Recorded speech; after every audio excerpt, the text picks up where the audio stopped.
na. It's time for episode 4. Teton Village Association, we thank you so much. Today, we're gonna learn all about what you didn't know, you wanted to know, and needed to know about raptors. For this episode, we dug through some of the commonly asked questions we get in programs about our birds, and we're gonna bring them straight to your house. So sit back, relax, and let's geek out with our beak out.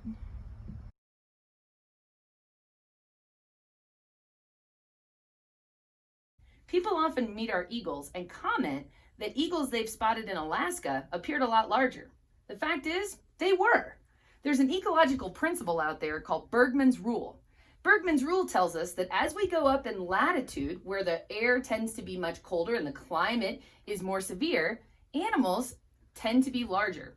And a good example of this is deer. Key deer down in the Florida Keys might only weigh 40 to 60 pounds, but deer up in Canada, boy, oh boy, those things can weigh many hundreds of pounds.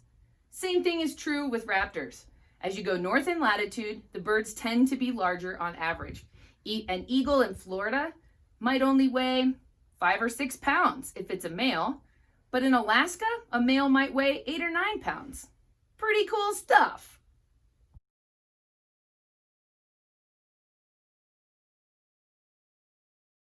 The number of infectious diseases can produce central nervous. Another question we get often. Are owls wise?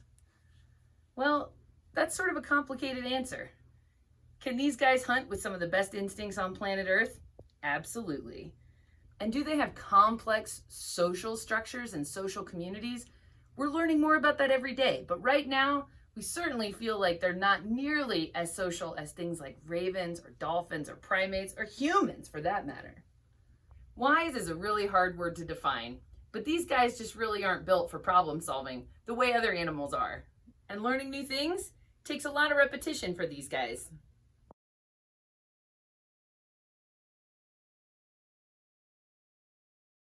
Falcons have one of the coolest strategies for taking their prey out. They do it mid-air. Peregrine falcons like Hunter here are really amazing predators. These guys will get really high in the sky, several thousand feet up, and then they'll spot their prey down below. Remember, they're aerial hunters going after birds, bats, and bugs. They dive down. If the prey is really large, they'll ball up their feet and knock it out of the sky first. And if the prey's not too big, they'll grab it on the first go around with these super long ET-like toes. Once these guys have the prey in their feet, if it's still wiggling around trying to get away, they use this really amazing adaptation called a tomial tooth to sever the spinal cord. It's like a built-in birdie can opener. And sometimes the head of their prey pops clean off. It's disgusting and cool. The tomial notch is one of the defining traits of falcons. If you're ever out watching falcons in the wild and you spot that tomial notch, back up. You're too close. Hunter here is Teton Raptor Center's resident peregrine falcon. He's a favorite among staff and volunteers because he's been with us since he was just 9 weeks old, making him highly habituated to our routines. Hunter hatched with infections in both of his eyes, and he missed all of those lessons that mom and dad teach in the nest. So unfortunately, his behavior is such that he's not sure how to act like a falcon. Hunter hatched on the Woodman Life Tower in Omaha, Nebraska. The really cool thing about his nest, it's on a webcam. Many nests across the nation are on webcams. You can check out our website to learn more.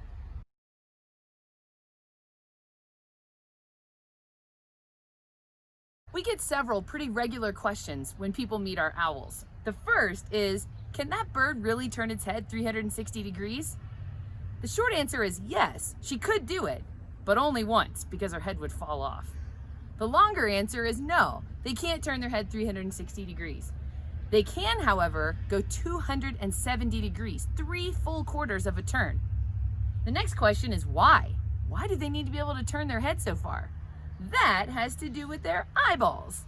Turns out their eyes take up almost half of their skull, but their eyes aren't round. Since their eyes aren't round, their eyes can't move in the sockets. So all their looking around has to be done with their neck.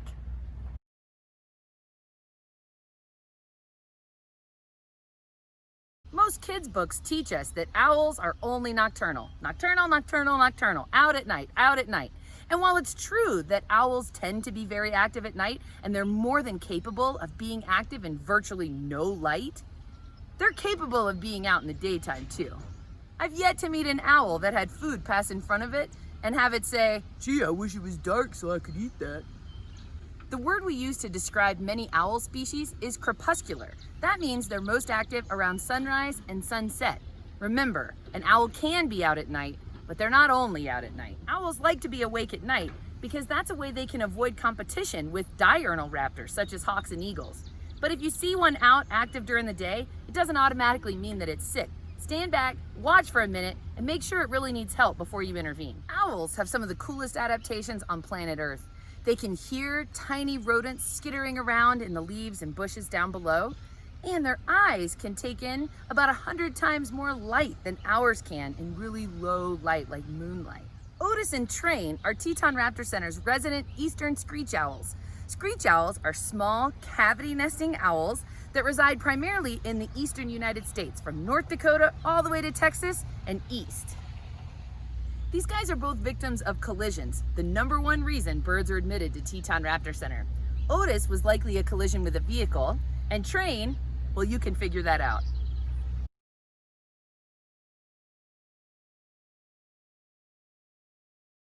There are several traits that define what makes a bird a raptor. Some of those traits include eating meat and only meat, killing with their feet, and tearing with their beak. The beauty of science is that we're learning new things every day. There's some new research out there using the DNA analysis of raptors, giving us a better understanding of who's related to who. Vultures and condors have long been a point of contention, sort of like Pluto.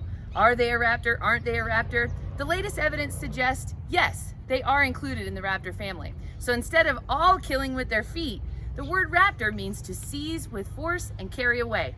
Turns out that could mean the beak too. In Jackson Hole, raptors comprise 5 primary categories of birds: hawks, owls, eagles, falcons, and osprey. We do also have turkey vultures in this area. Check out that really awesome downward curved beak on Gus here. That is a true sign of a raptor.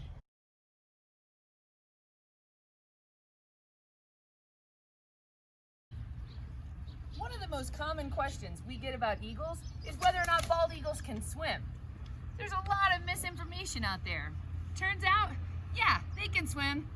Bald eagles are a little bit different than osprey in that if they get wet, they're not able to lift themselves out of the water and fly away. Osprey can submerge in the water, no sweat. So if you see an eagle swimming in the water, he doesn't need rescue. Give him some space and let him get to shore to dry off.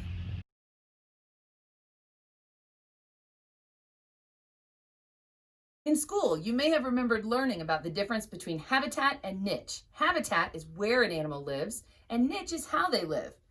One really cool thing about raptors is that there's often a diurnal and crepuscular or nocturnal counterpart in a habitat. For example, you'll often find red-tailed hawks in the same habitat as a great horned owl.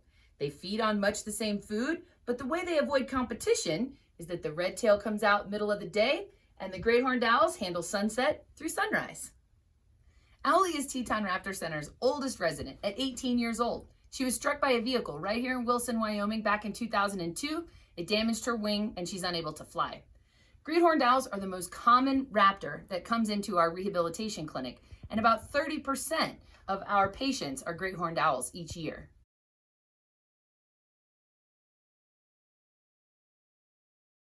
We often hear people talk about the golden eagle they saw hanging out in the trees on the Snake River during their float trip. Turns out, golden eagles aren't fishermen. These guys hang out over the open sage and they nest on cliffs. Could they end up in a tree on the Snake River? Absolutely, never say never, but the odds of that are very low. Most likely what you're seeing are juvenile and immature and subadult bald eagles. Bald eagles don't get their white head and tail until they're between 5 and 7 years old. Their first year, they're completely dark, just like a golden eagle. That can be hard to tell apart. Just remember, bald eagles have a huge head and a huge beak compared to golden eagles. Gus is Teton Raptor Center's 15-year-old golden eagle. Notice that small beak and that small head, compared with River, a giant head and a giant beak.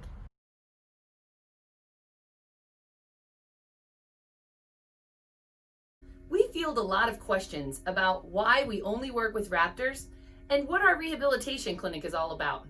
The reason we work with raptors is because they're at the top of the food chain. If something's happening to them, the entire ecosystem is affected. So we're using these guys to indicate and tell us about the environment. This is Ruby, Teton Raptor Center's resident female red-tailed hawk. Notice that she's a lot darker than Hardiman. Turns out red tails come in many different color morphs, 12 or 13 to be exact. Ruby's on the dark end of that spectrum. She's 18 years old, just like Owlie, but likely hatched a few months later. Ruby is the victim of a car strike. Unfortunately, it damaged her vision, and she's not able to see her prey well enough for release. Our rehabilitation team takes in around 100 to 150 patients every year. That number is quite low compared to other rehabilitation centers across the country, and it has a lot to do with the fact that Jackson Hole is in a pretty rural area of the nation. The benefit to only seeing 150 patients in a year is that our patients can get a lot of individualized care and treatment. In an average year, Teton Raptor Center's release rate for birds that survive beyond 24 hours is better than 50%.